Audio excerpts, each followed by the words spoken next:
Welcome back, and today's video is going to be on the Oath of Castigation Paladin and the Warrior of the Pestilent Haze Monk. So, whether it's gross unwanted handshakes or non-consensual BDSM, we've got you covered this time. Okay, first we're going to cover Castigation Paladin, and no, that's not a paladin with a penchant for removing gonads. Castigation. The theme of this one is somewhere between Witch Hunter and Inquisitor, hunting down whatever they deem is evil. So, like Ghost Rider, Van Helsing, these are my visuals. One of my players is actually running this subclass, and I'd be remiss if I didn't mention a conversation we had going into the campaign. It was about his inspirations for this character. He pictures it more as like a Sam and Dean Winchester from Supernatural. I think that's wonderful. So, let's see if we can make this paladin live up to this all-star lineup of references, shall we? At level 3 we gain Castigate, a fitting name I suppose. As a magic action you can expend one of your channeled divinities to clap those you would bring to justice in fiery shackles. Choose a number of creatures up to your charisma modifier you can see within 30 feet of yourself. Each of those creatures must succeed a strength saving throw or be wrapped in fiery shackles and have its speed reduced to 0. Then as a bonus action you can cause the shackles to flare. Each creature that's bound by the shackles takes 2d6 fire damage. A shackled creature repeats the saving throw at the end of each of its turns, ending the effect on a success. Or after 1 minute it just succeeds automatically. I really want to like this feature. Chains connecting all of the bad guys, burning them all up and holding them in place is such a badass image. Like most subclasses, this is the channel divinity feature we get, so we can use it about twice a day. On average, you're going to hit about 3 to 5 creatures with this. Now, everything about this just reads so nice. I have one issue, and that's, in my experience, and maybe my player is just the most unlucky player of all time.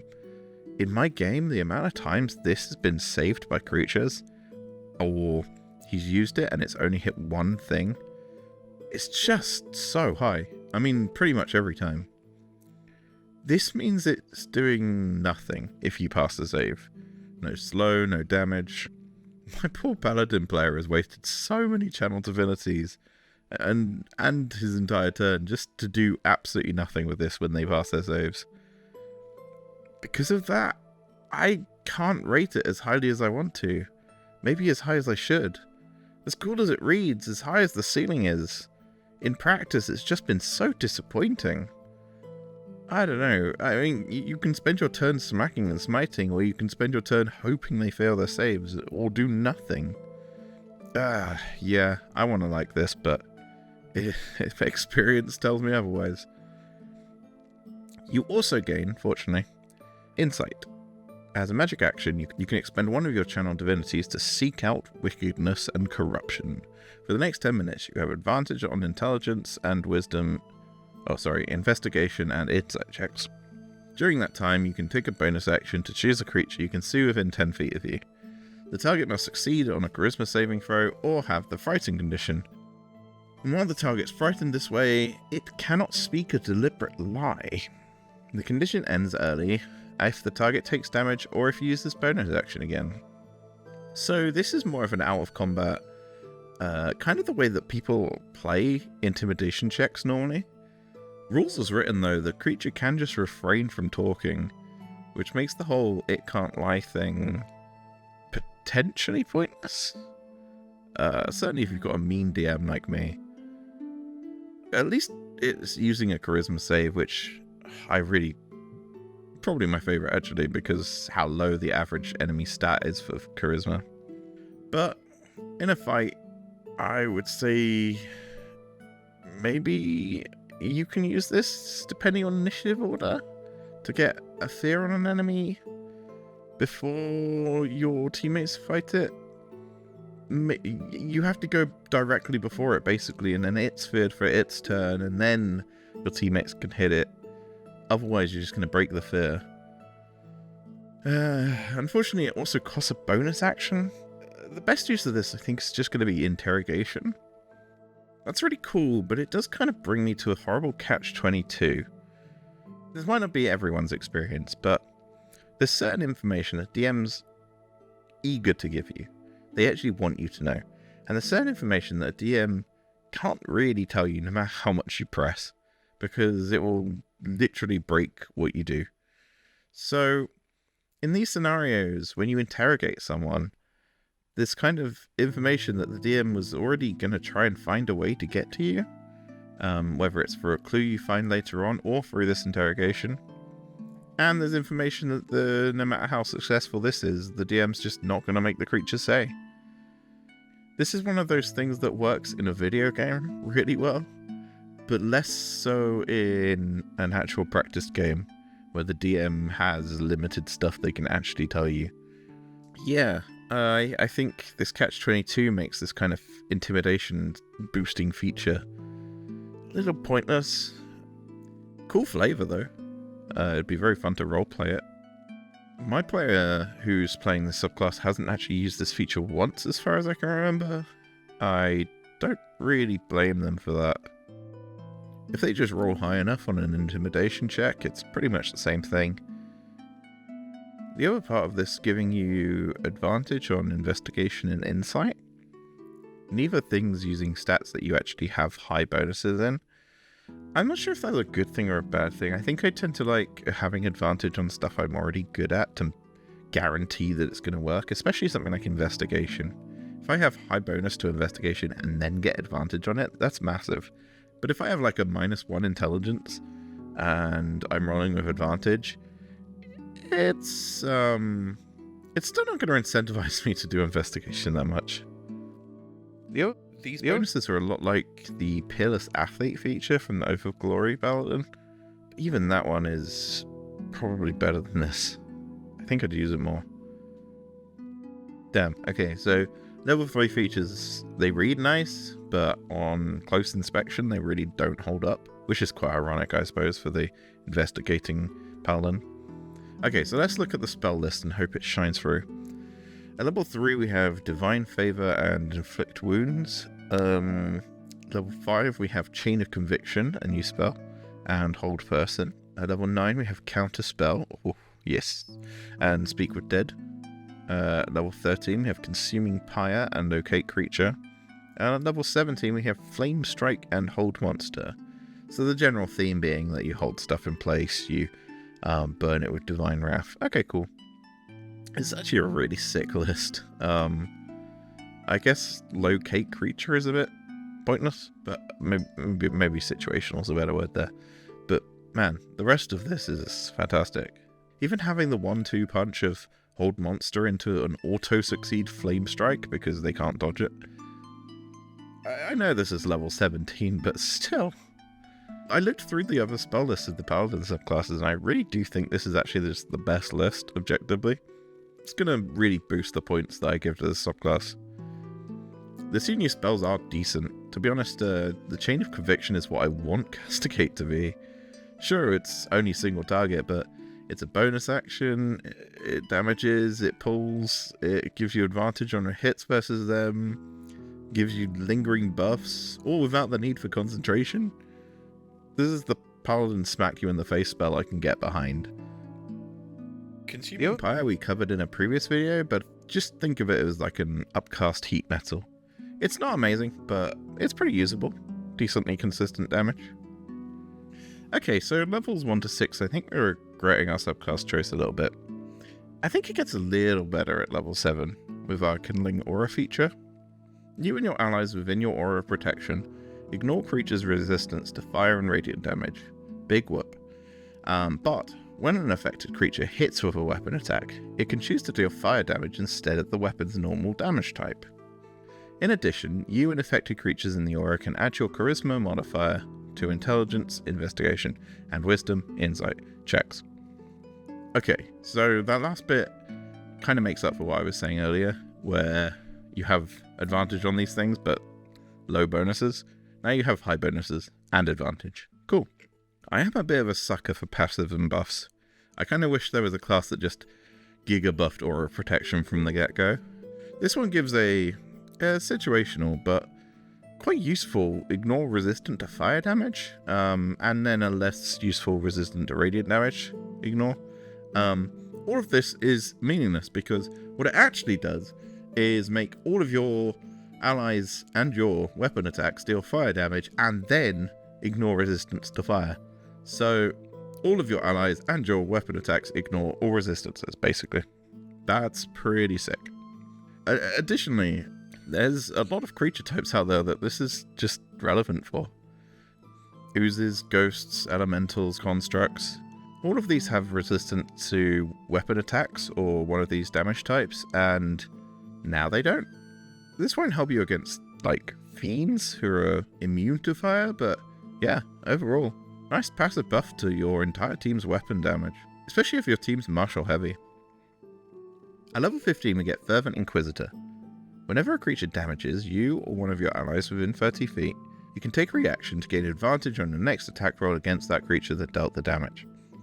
Additionally, whenever you deal fire or radiant damage to a bloody creature, which is all your weapon attacks, remember, you become aware of any lies the creature has willingly and knowingly spoken to you in the past 24 hours. Oh, that's it. Damn. Well, just when I thought we were bringing redemption to this Paladin, we get a feature that...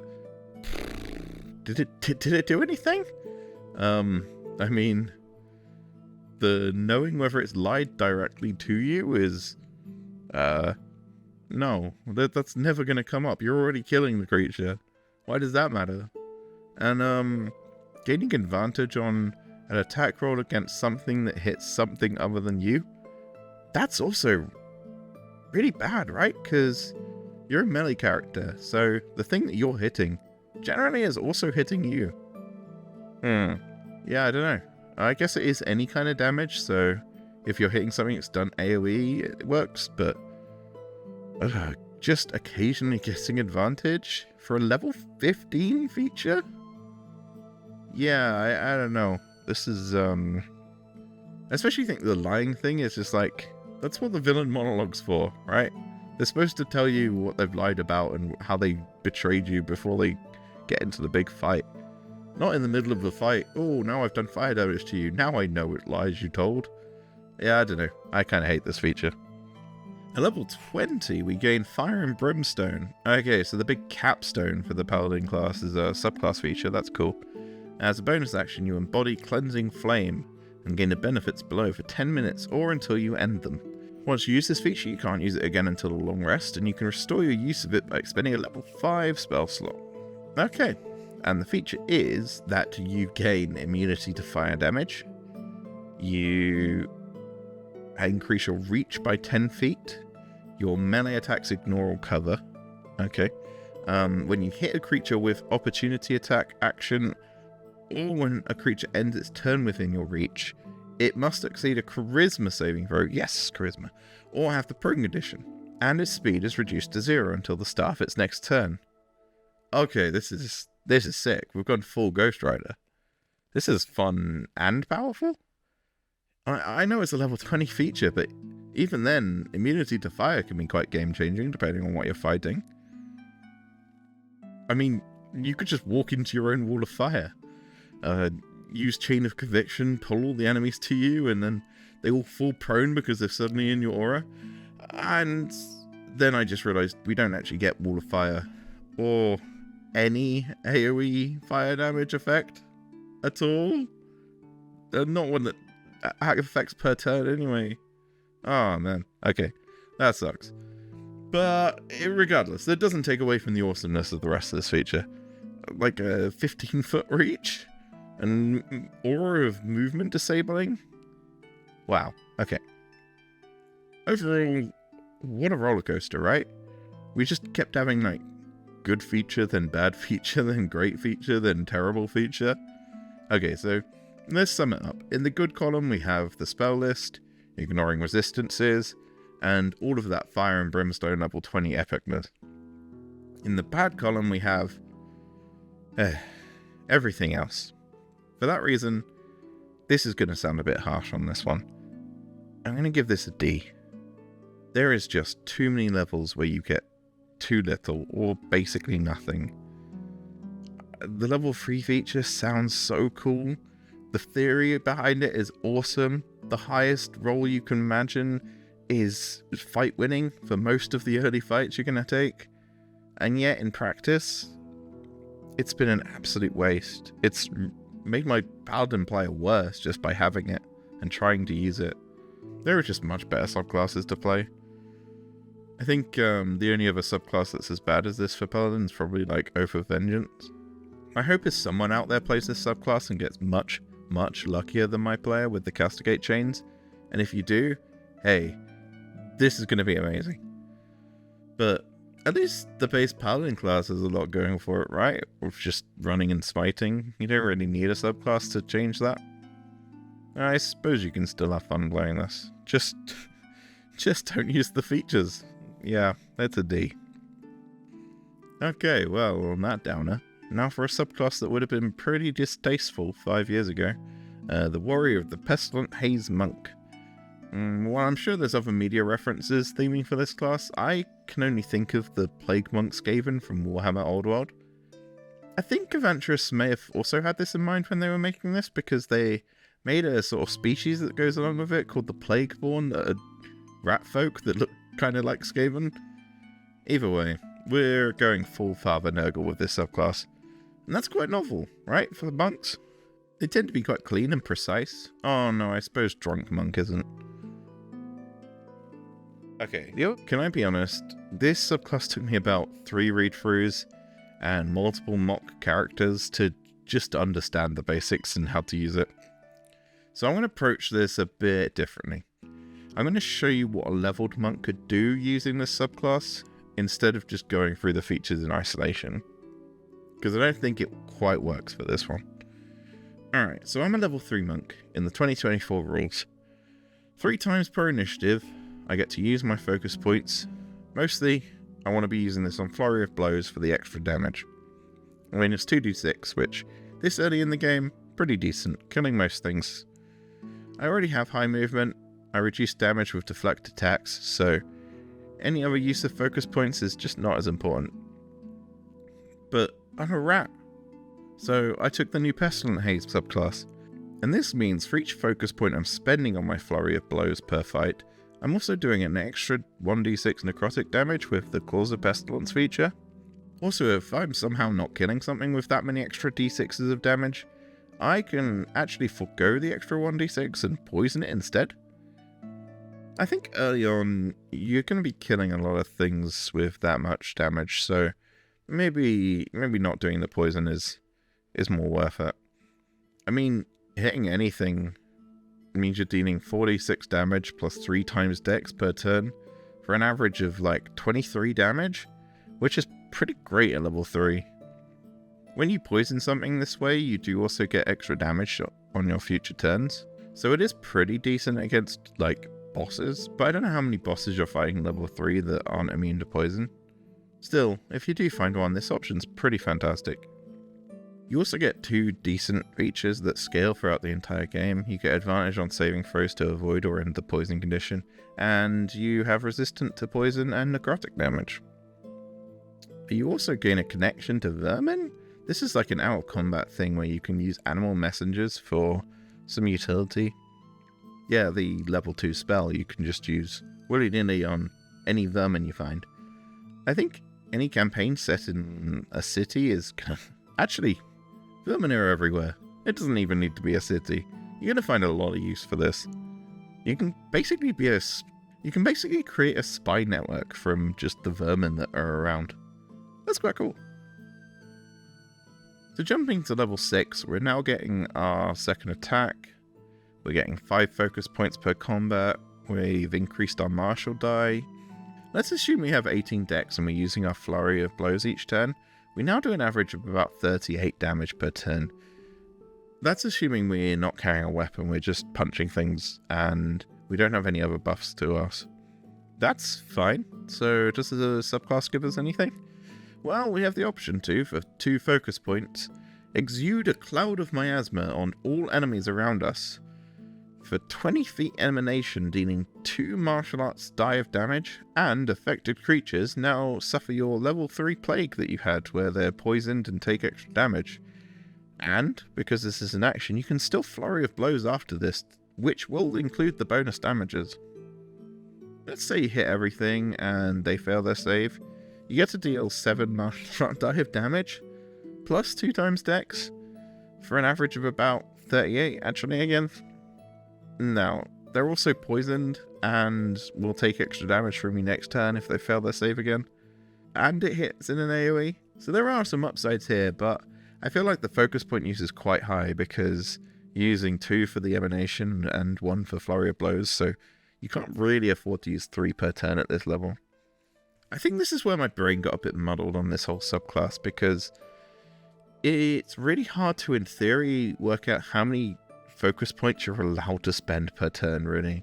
It kind of depends on how many fights you're having, how many short rests you get, how many long rests you get, a lot of other things. And also just how long the fights are is actually quite an important one. If your fights are taking 6 turns, I mean, even spending 1 focus point a turn is going to be really pushing it.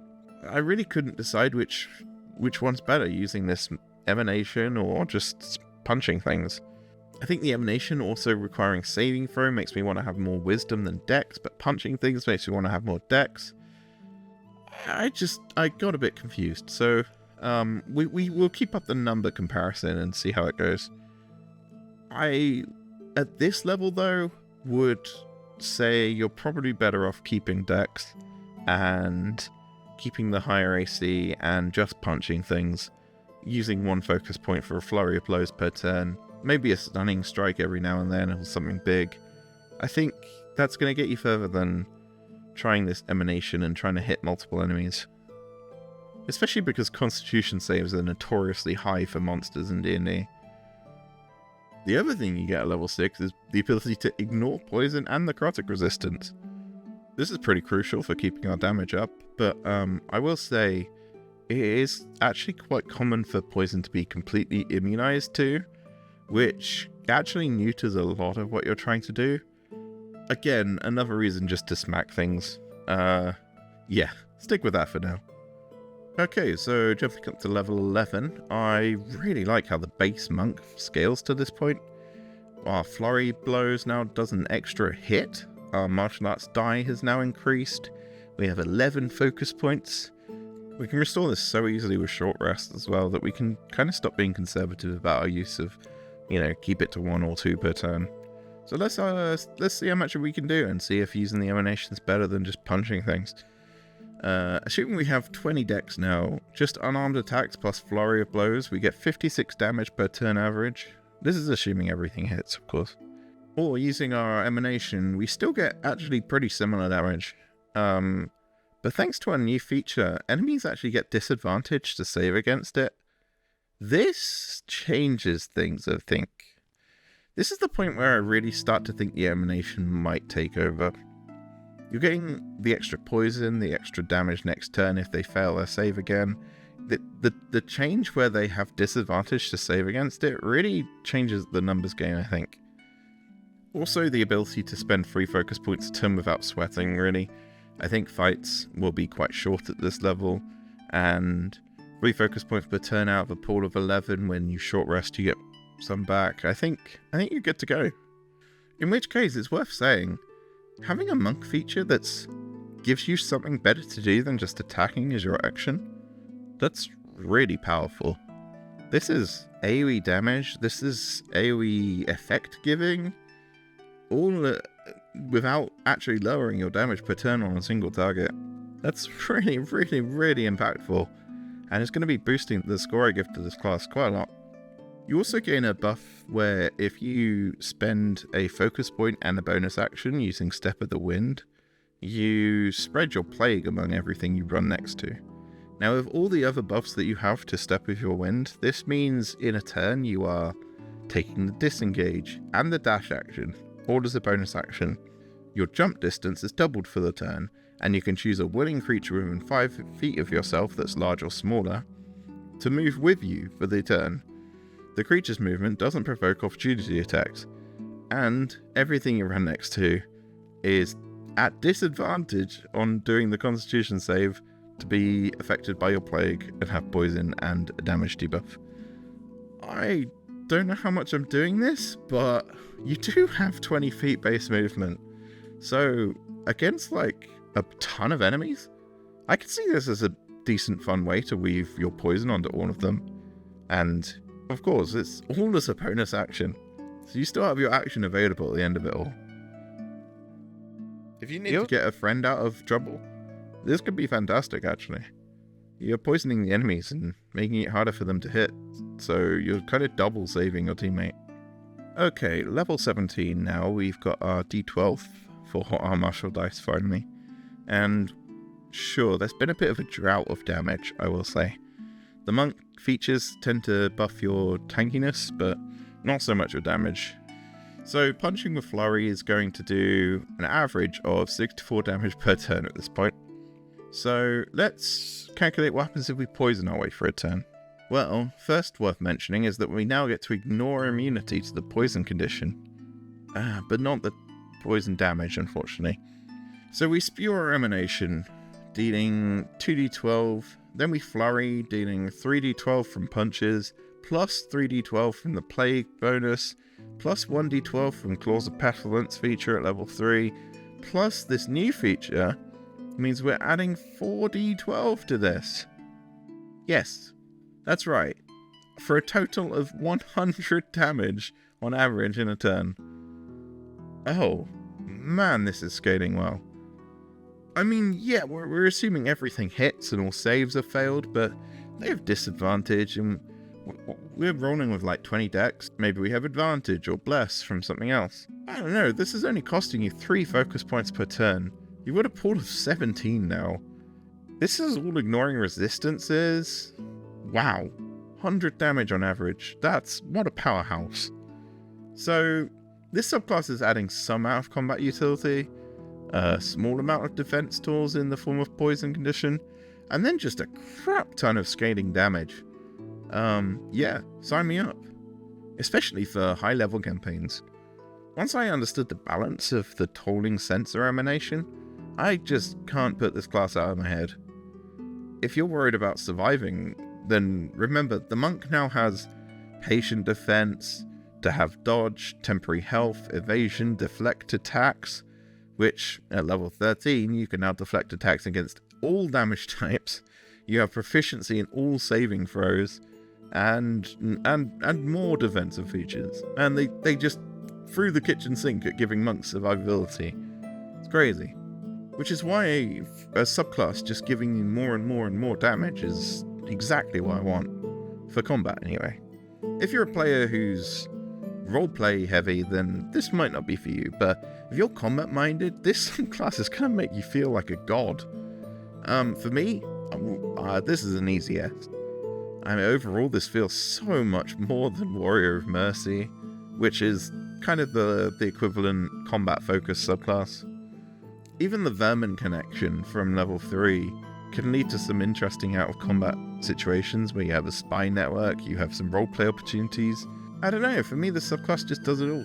Okay, well, a bit night and day this episode, wasn't it? Feel free to drop your thoughts in the comments. Now, excuse me, I'm going to go try to figure out how to make a character for each Warhammer Chaos God. I've got my Nurgle champion locked in, that's for sure. And I'll catch you next time.